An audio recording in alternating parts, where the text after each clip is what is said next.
we have launched the NTR Bharosa, which is the single largest welfare program in India to provide pensions at the doorstep on 1st of every month. No other state has such a massive DBT welfare scheme.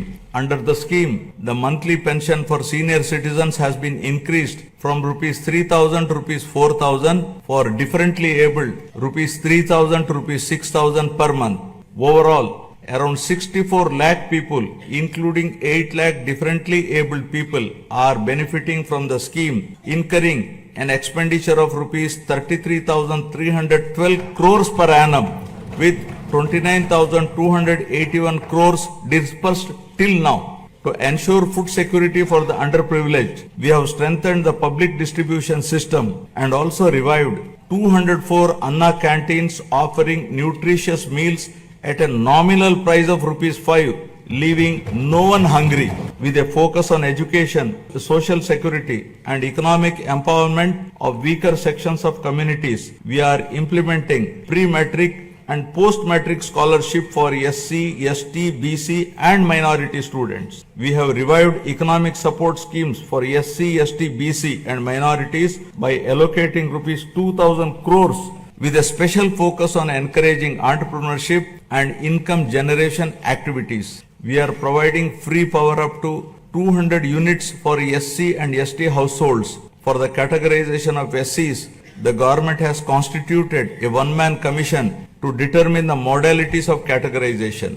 Our government is committed to the overall socio-economic development of 27.39 lakh scheduled tribes, including 4.93 lakh particularly vulnerable tribal groups. This is being achieved by implementing welfare and developmental activities in different sectoral domains like education, health, infrastructure, livelihoods, skill development and self-employment of tribals in ITDA areas. Backward classes are the backbone of society and our government is committed to their economic, social and political empowerment. To uplift BC communities, we have implemented several key initiatives, including the establishment of Swarnakara Corporation, releasing rupees 896 crores to different corporations for income generating activities. Additionally, we have passed a resolution to provide 33% reservations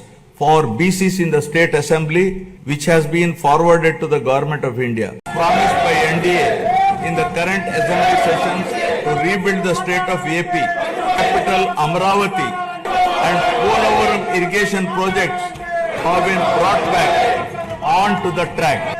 The revival of steel plant and the formation of railway zone are a testament to our commitment to the people of Andhra Pradesh. We have laid a strong foundation by launching 22 new policies that will drive sustained growth and prosperity. I am proud to share that our efforts are already showing results. We are attracting global giants like Google, ArcelorMittal Steel Company, Tata Power, Grenco Group, BPCL, TCL and others with massive investments.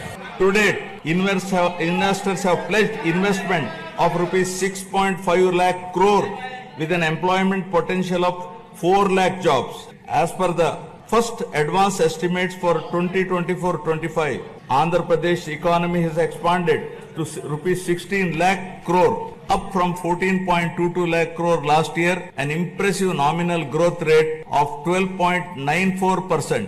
Our per capita income has also increased to rupees 2.6 lakhs, up from 2.3 lakh in the previous year.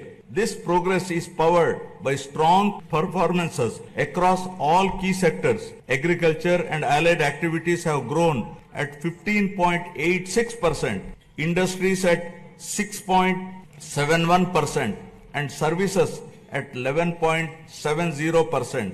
As the great social reformer, late Kandukuri Veerasalignam Garu had said, Avakashalu iste prati manishilo మేటి నైపుణ్యం వేలు గుందుంతుంది.